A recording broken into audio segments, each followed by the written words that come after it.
Et bien sur le plateau de Fishing TV, nous allons pouvoir interviewer les compétiteurs du Labrax 2013, puisque nous avons les vainqueurs, vous les avez vus.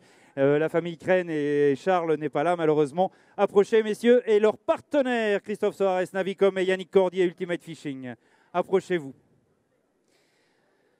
Alors, la famille Crène, Yvan, je ne sais plus lequel est lequel. Yvan et Richard, ouais, parce que je ne me trompe pas, monsieur Christophe Soares. Ah, Charles, il est revenu. T'as galopé, Charles. Yvan. Ah ouais, je tendais un micro sans regarder. Et un des partenaires, celui qui a le plus de voix.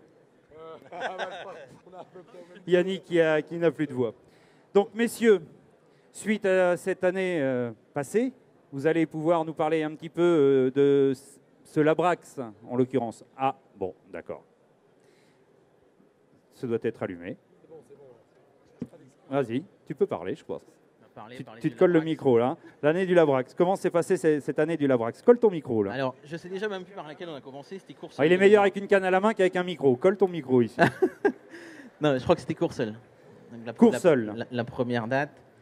Là, ça s'est bien passé. Je ne sais plus quelle position on a fini, mais de mémoire, le dimanche, ça s'est très bien passé. Ça s'est très bien passé? Ouais, on a eu des gros poissons dans une eau très sale et on avait la couleur qu'il fallait. Voilà. Le leurre avec la couleur qu'il fallait? Ouais, on avait vraiment des leurres fluo de toutes les couleurs qui fonctionnaient très bien. Qui fonctionnaient très bien. Le samedi, j'ai pu souvenir comment ça s'était passé.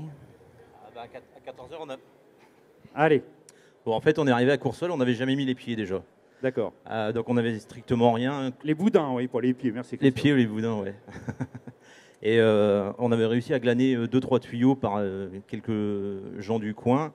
Et en fait, le samedi, à 14h, on n'avait touché qu'un poisson. Et on avait déjà eu connaissance que plusieurs équipes avaient leur quota. Et puis, on a bénéficié d'un petit coup de bol. Il y a eu une renverse de courant et on était au bon endroit au bon moment. Et le poisson est devenu vraiment actif. Et là, on les a sortis les uns après les autres. Et en finissant, on a réussi à faire deux très beaux poissons qui nous ont permis de finir deuxième de la première manche. Et au final, le dimanche, on a fini, je crois que c'est 5e ou 7e, je ne suis pas sûr. Ah d'accord. Et vous avez fait combien de compétitions cette année sur la 4. 4. Vous avez fait la totale, quoi. Ouais, pour être classé, de toute façon, il fallait faire les 4. Fallait faire les 4. Et suite à ce résultat à Courseul, ça nous a vraiment mis en confiance pour le restant des compétitions à venir. Ensuite, moi, j'ai pas pu faire choser à cause de mon boulot. Donc c'est Charles qui a pris ta place. C'est Charles Thomas qui a pêché donc avec Yvan et ils s'en ont plutôt bien sortis parce qu'ils ont fini deuxième au général, les cochons. Bravo. Ouais, Bravo. Charles va en parler mieux que moi parce que comme j'y étais pas. Allez Charles, un petit mot alors.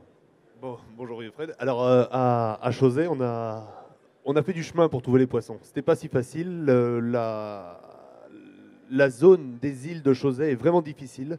On a dû rentrer dans les îles, pêcher vraiment très fin, très en finesse, sur des gamages très légers. Ah ça te dérange énormément, toi, alors, moi je suis plutôt à l'aise. Oui. Yvan, c'est un peu moins habituel, donc on est assez complémentaires pour ça. Je pense, ouais. Et on a quand même fait pas mal de chemin. On a fait le tour des îles plusieurs fois avant de trouver les poissons.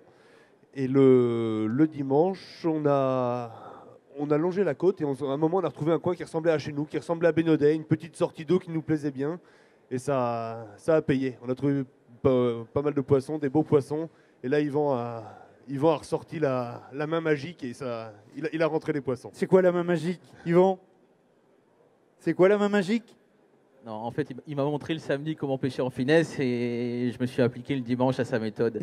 et tout s'est très bien passé. J'aime bien le coup, la main magique. On finit avec des poissons entre 60 et 67 ou 68 le plus beau. Et voilà, avec sa technique de samedi, je l'ai appliqué le dimanche et ça s'est plutôt très bien passé. On a pris une quinzaine de poissons.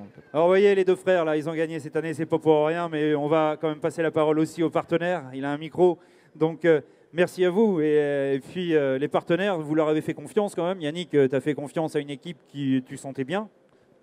Oui, enfin, j'ai fait confiance à une équipe que je sentais bien. Et eux aussi nous font confiance. Faut pas, Ah, ça, c'est clair. faut s'en souvenir, quoi.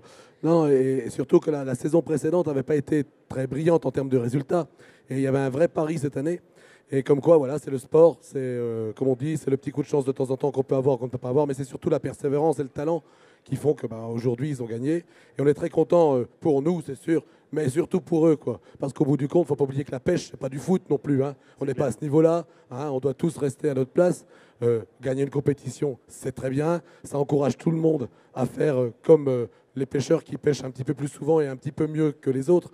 Mais ce n'est pas malheureusement non plus en France qu'on pourra trouver des pro-staff professionnels comme ça peut exister au Japon, aux États-Unis. On en est loin, malheureusement. Malheureusement, ou peut-être pas. En tout cas, le marché de la pêche ne le permet pas. Voilà. Donc, c'est bien pour tout le monde, c'est bien pour l'image de la pêche, c'est bien pour la dynamique de la pêche, et puis c'est bien pour les sponsors qui accompagnent l'équipe Crane Thomas, puisque Monsieur Thomas a été décisif. Oui. Vous avez vu, un pêcheur en finesse, c'est quand même quelque chose qu'on n'avait pas vu dans une équipe Ultimate Fishing depuis à peu près 1983. Donc, on est très contents. Je ne sais pas, Christophe, qu'est-ce que tu en penses? Christophe, lui aussi, a suivi comme de près. Nous, c'était notre 3e année de collaboration. Donc la première année où vous avez gagné. La deuxième année où, comme l'a dit Yannick, ça s'est un petit peu moins bien passé. Et cette année, de nouveau sur la première marche. Donc une collaboration plutôt fructueuse. Moi, la compétition, j'ai Navicom avec les marques Minbird et Minkota l'a suivi depuis quasiment le début. Peut-être pas depuis tout le début, comme l'a fait remarquer Ronan tout à l'heure. Mais on n'était pas loin d'être là sur les premières dates. Et c'est un super banc de test, quoi. C'est vrai que ça permet de mettre nos produits à rude épreuve, de voir si ça correspond à leurs attentes, parce qu'ils sont exigeants, les gaziers, là, quand même. Il ne faut pas oublier qu'il faut que ça fonctionne. Hein. Et Dieu sait que le matériel, moi qui ai la chance d'aller avec Richard régulièrement, même moi, déjà, il me met en vrac. Alors le matériel, je ne vous raconte pas. Et donc, c'est un super banc de test pour nous, et ça nous permet de faire évoluer les produits pour les rendre encore meilleurs. Mais en plus de ça, je dirais que c'est avant tout une histoire humaine, quoi. Je connaissais Yvan depuis très très longtemps parce que c'était un des revendeurs Navicom que j'allais visiter du temps où il avait sa boutique de pêche du côté de Brest. Et on s'était un petit peu perdu de vue quand tu étais parti vers d'autres cieux. Et j'ai découvert Richard du fait de cette collaboration. Et depuis, on ne se quitte plus. C'est un amour fou. On va à la pêche, il m'a appris. C'est vrai que le fait de côtoyer ces personnes-là aussi, ça permet de progresser énormément. Moi, je ne suis pas un grand pêcheur, mais j'ai appris pas mal de choses au contact de ces personnes-là, de personnes comme Didier Courtois, Johan Housset. C'est vrai que ça permet de très vite progresser, de prendre du poisson, et ça devient très très vite une drogue où on a envie de recommencer. Et avec Richard, on va très régulièrement dans des endroits magnifiques comme Armen ou le Ratsin, c'est vrai ou les Glénans, bien sûr. Son terrain de chasse, là où il est le patron. Super. Merci pour ce sourire. Merci vraiment pour ces sourires chaleureux. Merci à vous, merci à tout le monde. Merci Yannick, merci Christophe. Et bravo. Allez.